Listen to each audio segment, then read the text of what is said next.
The Rock and Roll and Coffee Show is brought to you by Retroactive, located at Broadway at the Beach in Myrtle Beach, South Carolina, taking you back to the 70s, 80s, and 90s. ShopRetroactive.com. Pick up your bottle of the Rock and Roll and Coffee Show Hot Rockin' Hot Sauce now at Retroactive or rnrcoffeeshow.com. It's the Rock and Roll and Coffee Show.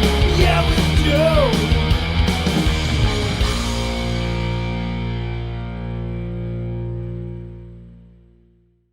Your latest news. I mean, you guys signed with RFK Media, going to release your debut album with them in the summertime, I believe. Yeah. That's Um, awesome. What attracted RFK to you guys and vice versa? Why'd you decide to sign with them? it started when I believe Ron Keel had spun one of our singles a year or two ago on his radio station, or some sort of outlet like that. I think it was his radio station, and we had sent him a vinyl to kind of thank him.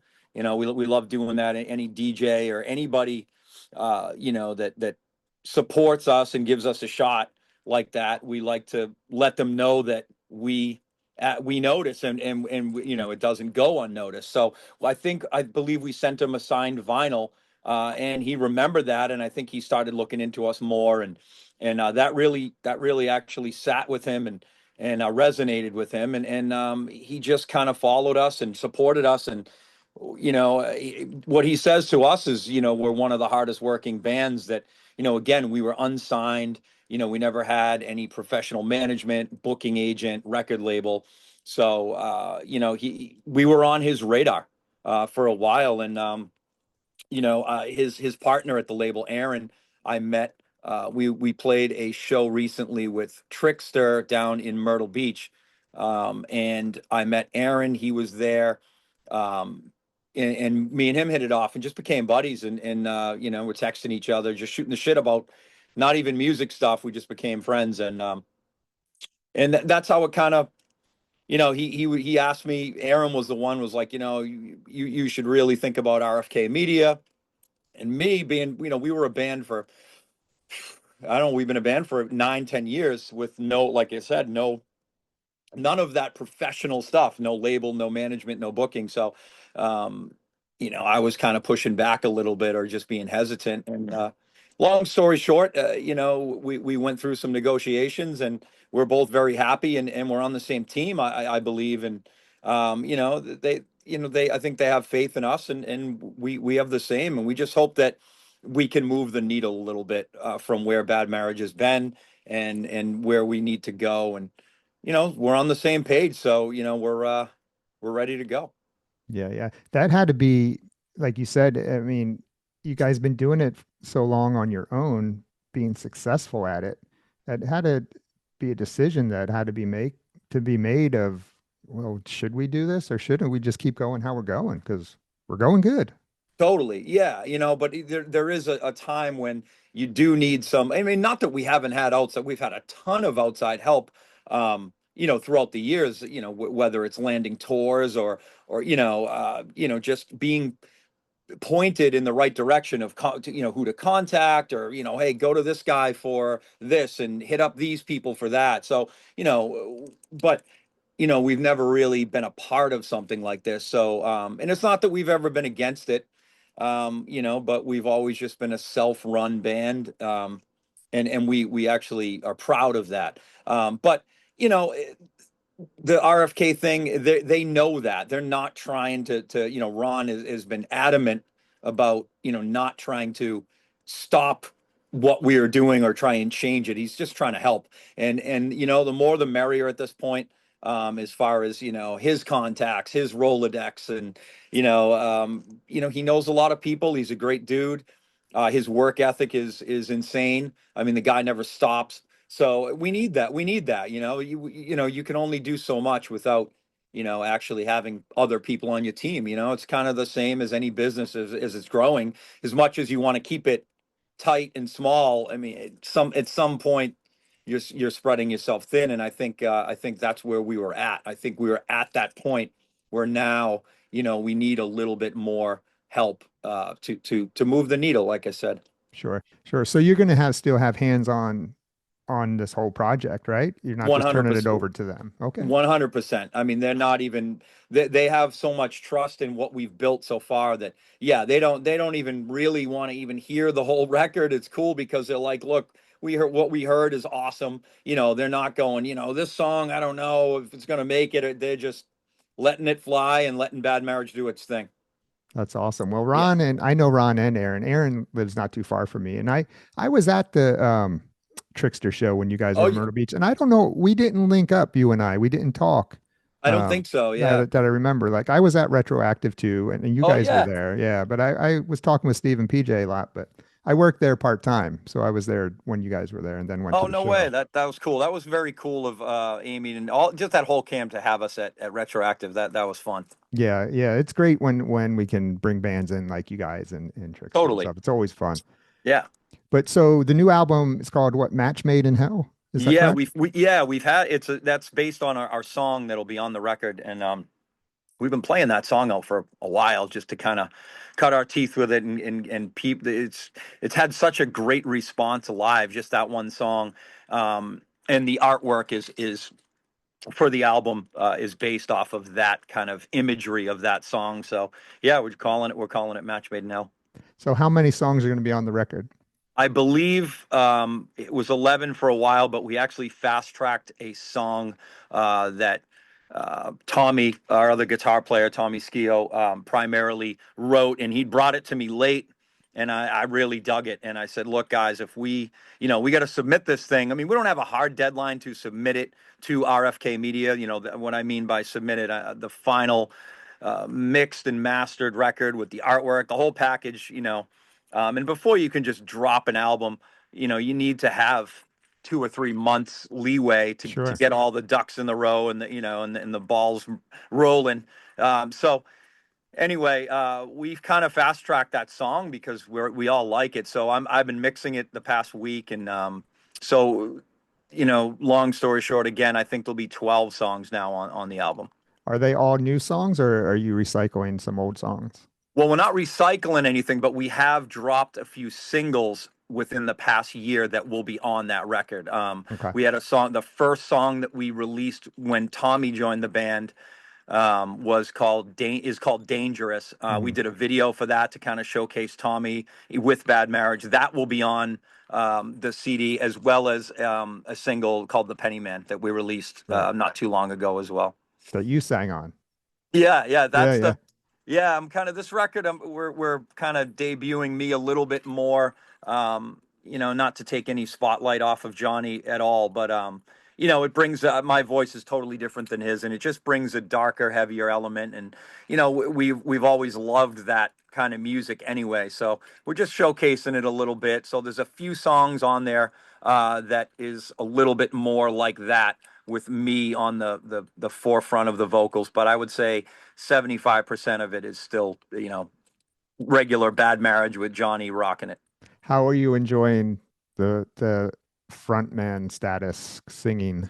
I don't really enjoy it, but it's I got my guitar on, so I'm comfortable, and it's not like I take over the center of the stage or anything. It's just kind of me in my normal old spot, just yelling some shit in the mic. But I never wanted that. I just, the Pennyman Story. We don't have to get into it crazy, but it was a song I wasn't even sure that was going to be Bad Marriage. I mean, I write a lot here.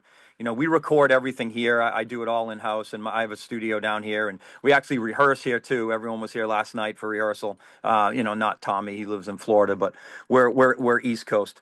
But so I have a lot of stuff that might not always fit the Bad Marriage, mold or whatever. But so I wasn't sure about the Pennyman. I knew the music was awesome. I really dug it, and then I just started singing to it, and I do that a lot to when I send out ideas to the guys. A lot of times it's me singing little pieces like, "Hey, this is what I had. This is my idea for what Johnny should be doing," or "Here's my idea for a chorus," or whatever it is. But the Pennyman one, I sang, and I sent it to a few people, and people were like, "Dude, you should just keep that with you singing." And I just laughed at first, I just kind of honed my craft a little bit with singing, because I never would consider myself a singer. I just, I sing for fun, but I never, Well, thought you're that. going to have to consider yourself a singer now. Yeah, right. God, that's No, a scary thought. it sounds good. I mean, your voice, like you said, it fit that song perfect. Right. Well, I I thought. appreciate it. Yeah, definitely has a thing to it. It's a little darker vibe to it. Talk about that because the Bad Marriage sound has got that, it's got a classic rock sound, but it also mixes in some of that modern sound. How do you balance that? Like if a song comes across that comes out of you, do you say, this is too modern for Bad Marriage. This isn't going to work. Or you know what I'm saying? How do you Yeah, balance that? no, totally. And not even a song to song basis. It's like a riff to riff basis. Sometimes I'll write a riff and I'll be like, okay, this has a Zeppelin Aerosmith vibe to it, So this is screams Johnny. That's our singer. It screams him. So that's cool, And then if I write something modern, I'm like, all right, well, this is maybe modern for Johnny's tone and voice, but that doesn't mean he can't do it.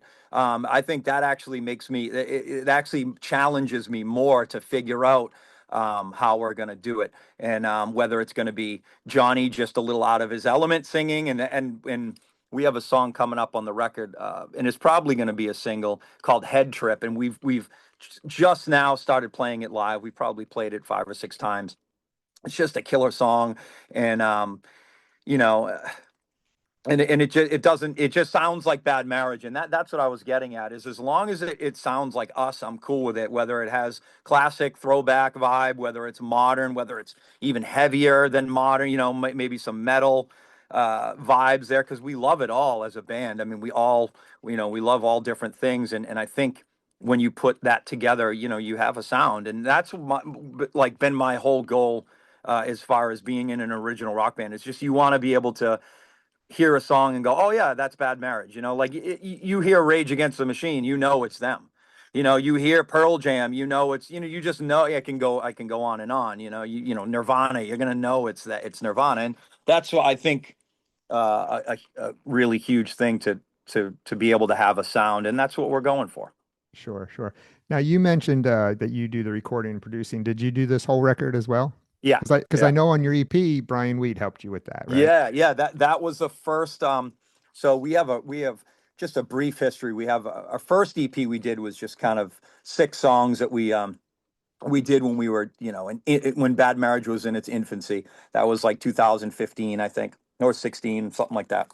And then we put out 2 full lengths, all of which, yeah, I kind of was teaching myself recording and mixing and mastering and all that stuff, and it was a lot of work for me, but I loved it. So, I kept going. And then, yeah, when we started touring with Tesla, now this is all before Tommy, Right. we even knew who he was.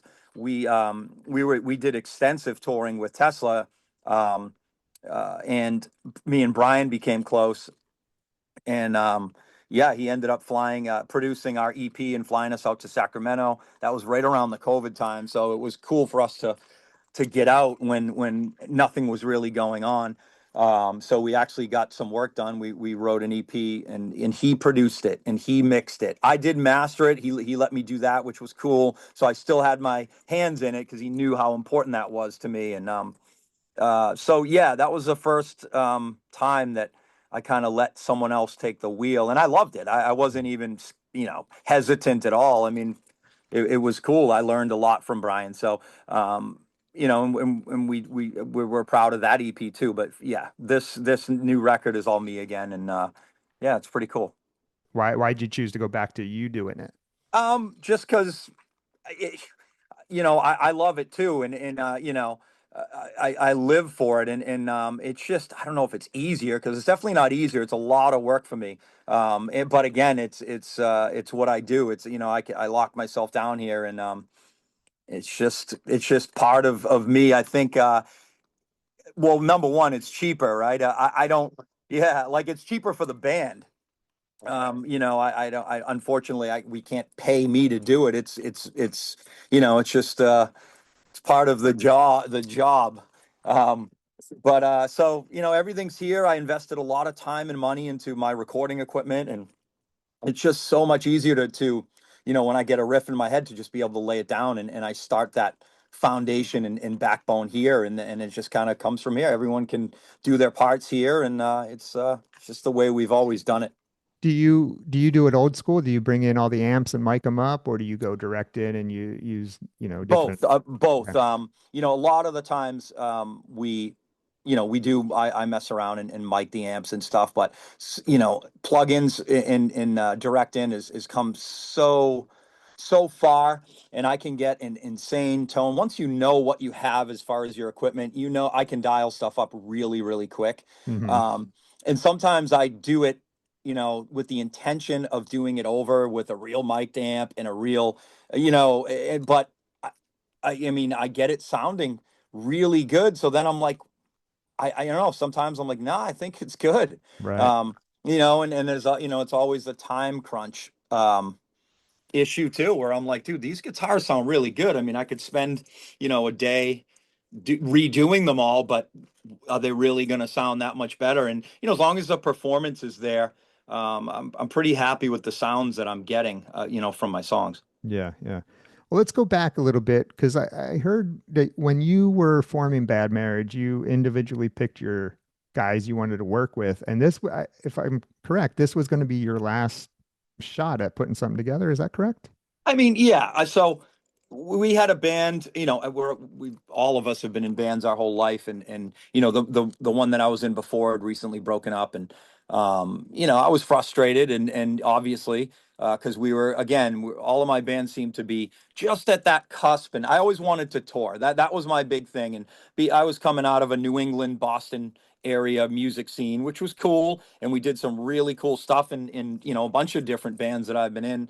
But I never got to pack up and go, you know what, I'm hitting the road. We got, 25 dates across the country. And that's what I really wanted to do. And, I always wanted to do it just to see if I liked it. I didn't care in my head if I got back from that said tour and was like, look, I did it, but now no way, that's not for me. But at least I said I did a major US tour, and yeah, I'm moving on. I'll get a job or I'll do something else.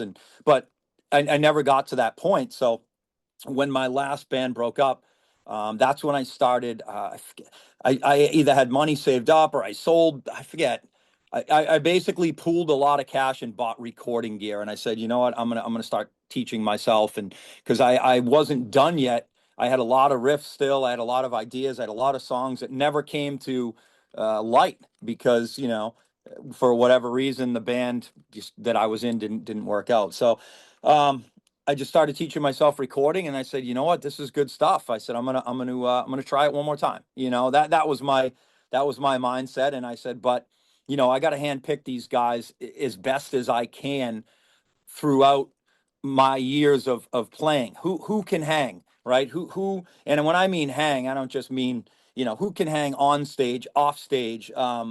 Who looks cool, who's got the look, who can play, just who can drop at the at on a dime to go tour. Like that's another big thing. You could be the coolest dude in the world, but if you get a tour offer and you say, "Look, man, I can't. I got to work, or I got a family to feed," and then what? I tried to make that.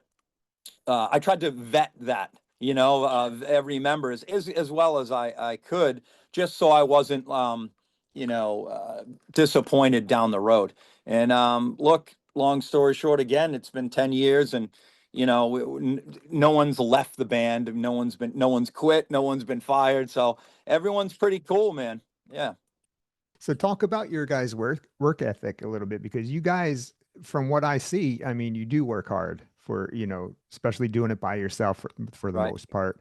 I mean, where did that come from, or how did you get to say, this is what I need to do to make this I happen? honestly, yeah, I think it just stems from the people that I knew. Like again, how I picked these guys because I kind of knew them from. I mean, my drummer has been with me since, not steady, but he's been playing with me since we started in 1997 with bands. I mean, there was a couple years where he was in another band with our singer now, Johnny, and I was in a different band, but we would still play on the same bills. So me and him have been the tightest. So he's kind of like my right hand man. So I wanted him number one. Our singer I always loved when he was in that other band with our drummer. And I just thought I thought he had it. I didn't really know him too well, but I knew that he was a great front man, and he had a great look. And I love that Zeppelin, Aerosmith type stuff, and I knew he could do that really well. And then Ian, our other guitar player, I've known, same thing. I've known forever. He was always a guitar player in another band that we would always play with, and cool dude. Me and him became really good friends. So I knew he would be a guy that I could hang with, that would be professional. None of these people were drug addicts, none of these people that I knew of. Again, Right. I only vetted as the best I could. I don't, you never really know what's going on with people, but and Todd, our bass player, was the only one I really didn't know, and I met him, but I asked around, and some of his friends I was friendly with, and they said he's a good dude. And you know, uh, once I solidified all that, we kind of just assumed roles for each other. Like, I did the recording thing, and in every band I've been in, I've always kind of managed it slash booked. Was the guy that reached out to people and networked a lot. So to me, it was no different. I just kind of assumed that role. The recording thing for me was different, which I loved, I embraced, because I was learning. Um, Todd is a web guy, our bass player, so we kind of just threw him into the website thing. So he built the website. He takes care of that stuff. Ian, our guitar player, does all the shipping for our merchandise. So he keeps all the shirts and CDs and vinyl at his place, and any order that comes in, and he takes care of that. Our drummer does all the accounting. That's what he does during the day anyway. So, and again, it's these are just roles that help us along, and it's good to have it all in house. That's awesome. I mean, it Yeah. sounds like it's a whole team effort there.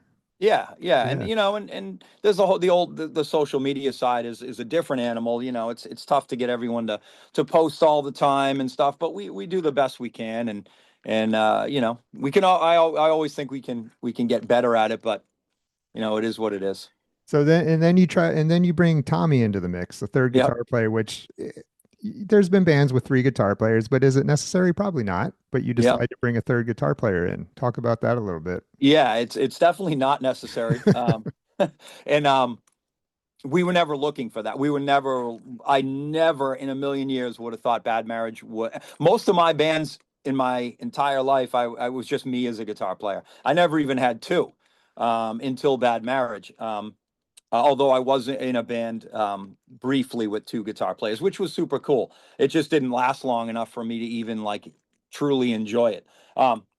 So um, yeah, the Tommy thing was kind of like in a weird way, similar situation with Aaron Fisher from RFK. I became friends with Tommy. It wasn't like, oh, that's Tommy, I want him in my band. He was in a band at the time, and he was having fun, and but we kind of nerded out. I met him on one of the Monsters of Rock cruises that Bad Marriage was playing, and his band was playing, and I just walked up to him. We started, just talking shop, guitars, amps, and then we became friends over that next year. And um, again, I didn't even reach out to him. I posted a video of that song I told you earlier that he featured on, called Dangerous. I just posted a riff of it. It was just a shell of a song, and I posted it on Facebook, like, kind of like, hey, everyone, check out my new song idea. And he was, reached out to me and was like, dude, that's so rad. I love that idea. I'm like, well, I'll send it to you, play some leads over it. I haven't done anything like that yet. So that's kind of what was the starting point of Tommy and us. And once he sent the tracks back to me, I just put them in the recording session here, and I was just like, dude, this is crazy. Like, I want to make this work, because um, it made our sound, and I've said this a lot in interviews, it made our sound more 3D. And I know that's, weird for some people probably to grasp, but we have a wall of sound, two guitar players. We're that classic five-piece band, like an Aerosmith, like a Guns N' Roses, like a, AC/DC, that sort of thing.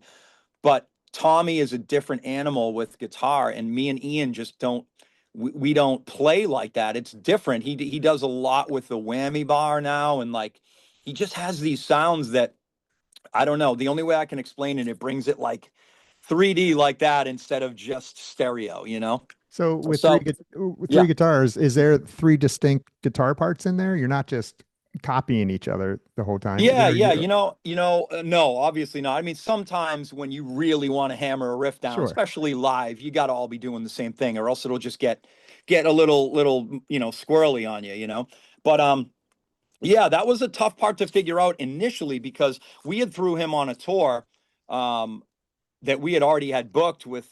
We were going out with the Enough's Enough and the Choir Boys, and it was 22 shows, and that's what Tommy first joined. So we didn't really have anything written new that implemented three guitars, right? So we were just having him come out to kind of add to it, but not, so it was a little strange hearing a third guitar up there, but some of the stuff he was doing, again, we didn't love it all, but we didn't hate it all either. So some of the stuff we were like, Tommy, whatever you're doing in, one of our old songs or whatever, dude, that sounds awesome. So we kind of, after that tour, we were pretty comfortable that this was going to work. And then we started getting to writing, and yeah, so in the writing process, you know, yeah, that's when you kind of go, okay, Tom, we got Tommy's part, Ian's part, my part. So I mean, some songs anyway, before Tommy was in the band, I mean, we'd have five guitars on there anyway. It's just the way Mhm. recording goes sometimes. I'll go, oh, this part needs a little bit of flair there or something. So yeah, it's definitely it's a lot to wrangle at first with three guitars, but I would say mostly live, just Okay. because you're adding another huge sound up there, so you don't want to be too overpowering, but we're figuring it out. What did he have a lot to put into the new album, the writing of it? Absolutely. And Yeah. that this was this is going to showcase a lot of that. And people will know he's playing a lot of leads on it. A couple of songs are his. What I mean by his, like old ideas of his and new ideas. I got to pick through some of his stuff. And I fell in love with a couple of them, and I'm like, Tommy, we got to do these songs. And he was laughed. All right, yeah, whatever you guys want to do. And so we took some of his ideas and made them Bad Marriage, and kind of put our sauce on it. Yeah. Yeah. So how about touring plans with this record? Have you discussed that with RFK, or do you Yeah, have I any mean idea what's it's a constant discussion actually because I've stressed to them that we need to be on the road more. We need to work more, and it's not for a lack of us not being able to go. It's just finding the tours. It's not easy to stay busy, believe it or not, and Mhm. we want to. So yeah, that's another hope that RFK will, and combined with us, will be able to do that. Whether we land, a legit booking agent that can keep us on the road or keep us busy, or we just kind of always try and find stuff that's open, festivals, shows, mini tours, and so yeah, that's definitely a goal, and I've stressed that to those guys that's what we need. that's still pretty important, right? For a band to go promote their album. I know back in the day, you release the album, you go tour to support it. But times, of course, as you know, are different now. But I would Oh, imagine you still got to get out there to support it. yeah, I would say 200%. And Yeah. just because I've lived it over the past couple of years, and we've personally seen the results, and how when you're playing, so we just got off tour with Adrian Vandenberg from Whitesnake. Before that, we toured with Glenn Hughes from Deep Purple. And like I said, we've done tours with Enough's Enough, the Choir Boys, and then we did a lot with Tesla. We did a tour with Buck Cherry. So what I'm getting at is all of those tours we've made just tons and tons of fans because we are a band that will be out there. We're not going to hide. We don't Mhm. play rock star. We're not going to go hide. And we know that we need to be out there meeting people, and meeting new fans, and just doing what we have to do to be relevant and stay relevant. And it's done so much for us. But unfortunately, you have to keep going. You can't just stop doing that. Right. So you have to be out there, and it goes a long way. You end up having fans for life, and the format is easy on paper. um, have good music and be out there for your fans and keep playing live. But it's not that easy to do. Unfortunately, it's very expensive. It's not easy to get on tours either, you know. Right. So How did you get on those tours? Like, how'd you land the Tesla tour an independent band? yeah, I mean, honestly, that was the one that kind of springboarded us into everything, and my relationship with Brian Wheat stemmed from that. So and then he helped with a lot of stuff, kind of a mentor type relationship. But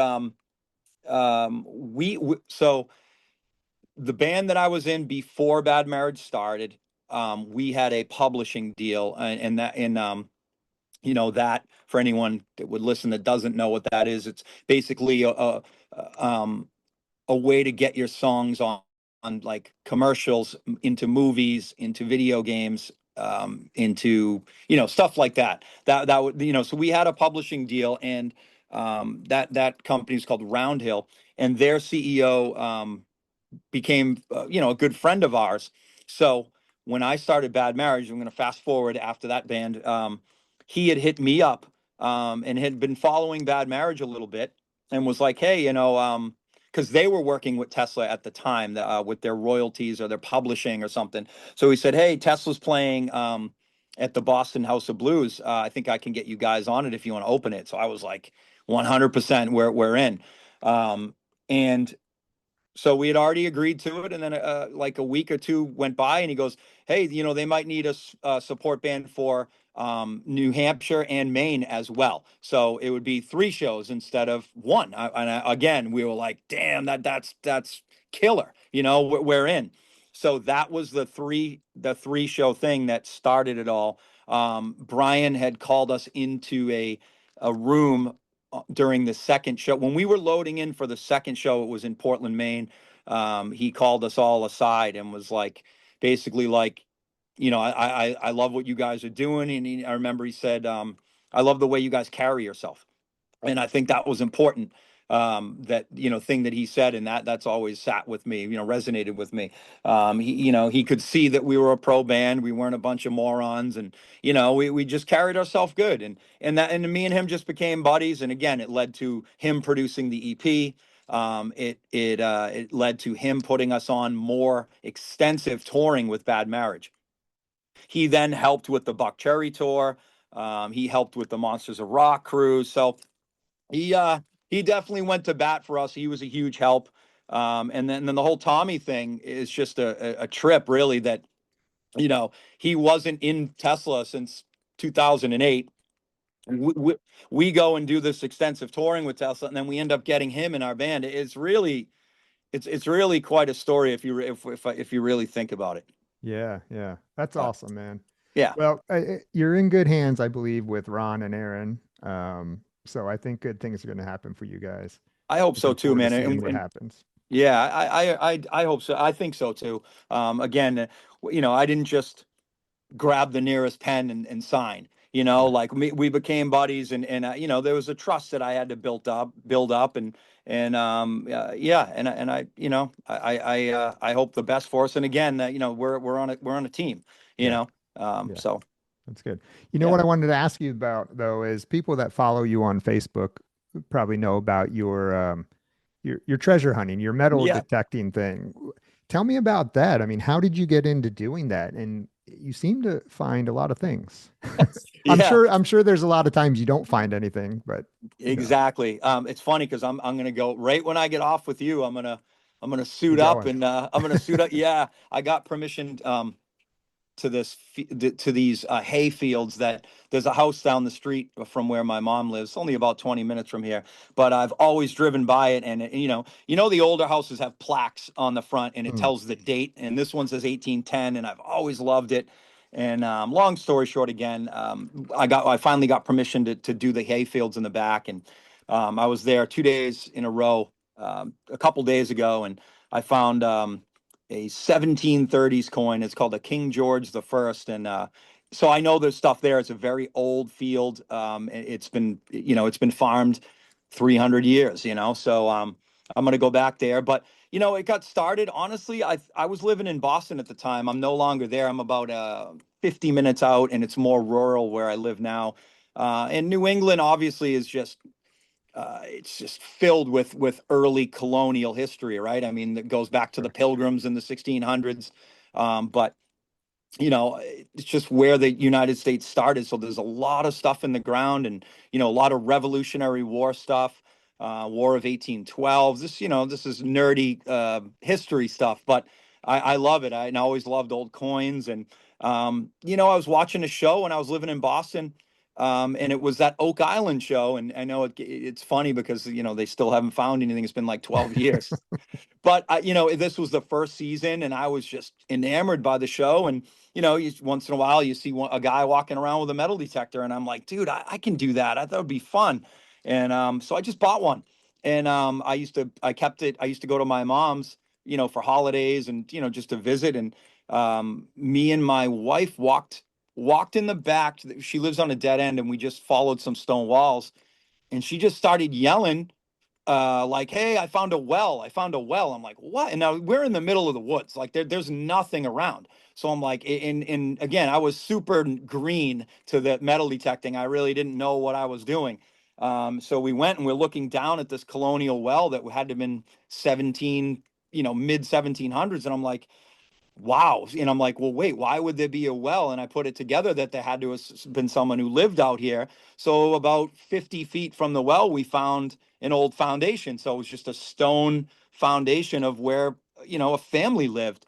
So for a year, that was my one place I knew where to go. And I pulled so much cool stuff out of the ground, coins, buttons, buckles, old colonial shoe buckles. And I was hooked. And that's when I got hooked. And that was probably 11, 12 years ago. So what do you do with all the stuff that you find? Well, the good thing is that it's all small. Everything you find, I mean, I'm talking like little buttons and things that were on people's coats in the colonial days, and so I just store it in some little cool cases, and they put on a shelf. But I have a little booklet that I can put all my coins in and stuff. But found some unique stuff over the years, man. Some really really rare early U.S. coins that they didn't make for a while, and or they didn't. It's just I could go on and on about that Yeah, stuff because I'm passionate, just as passionate about that, and as I am with music. But sure, sure. it's definitely my outlet to get away from if I'm in here mixing and my ears are ready to bleed, or I'm frustrated with a song, or I'm frustrated with the music business. If someone's not emailing me back about something, and that's my way of getting out and just shutting off the world. Do you ever take them to see what they're worth? Yeah, I mean, I have a good, like, again, so I've been doing this for like, I'd say 11 years now. So you meet a lot of people that are in this, that love it too, just like any business. And so I get to go out with treasure hunting, metal detecting with certain people, and you find stuff, and they teach you. So, now I have a good grip on pretty much everything I dig up, like, identifying it. First of all, I had no idea what anything was for a while. And now I know what it is before I even dig it up Hmm. sometimes, just because, when your metal detector, and, you do it so much, like anything, you kind of just get better at it. Yeah, yeah. So, yeah. Do you ever take Tommy with you? I know he's a big Civil War guy. Yeah, we do have some. Oh, he's a huge Civil War guy, and I've turned him on to the Revolutionary War period and all of that period around, and I've given him a ton of books, and he goes through books. I mean, he at his house now, he probably has 8 to 10 of my books. And then we always go to Barnes and Noble around here when he comes here, and we buy more books. And and yeah, I have taken him a few times. I've taken him to a couple of my sites, and he dug something really cool one time. He used one of my spare metal detectors, and yeah, he found a really cool, I think it was a button from a 1700s coat, a big, big button. It was beautiful. So he That's he so likes it fun. too, man. He definitely, everything I find, I text him and send it to him, and he gets excited. Yeah, that's so fun. That's Yeah. awesome. All right. So you have a couple shows coming up. I got them right here. Reckless Shepherd Brewing. That's going to be the Dave Dillman's pre-party to Yes. M3. Yep. You'll be up there with a few bands. Midnight Devils will be there. Yep. The Ratchet fifth. Dolls, the fifth is going to be there. Yep. Yeah. Label mates of yours. Yeah, yeah. I didn't know any of them, and I had pretty much just met Roy this past Monsters of Rock cruise. We were on it just as cruisers. We have a blast on it. So whether or not Bad Marriage plays, we like to go on it anyway, just because it's Mm, amazing. And yeah, I got to talking to Roy for a little bit, and I'm like, dude, this is a cool dude, man, and his voice is incredible. So I hope to work with him too. I mean, we joke around. Well, I don't know if it's a joke, but we say we want to write some songs together or just some ideas, and maybe I'll have him on a Bad Marriage song, and sure. whatever. As label mates, we got to stick together. Yeah.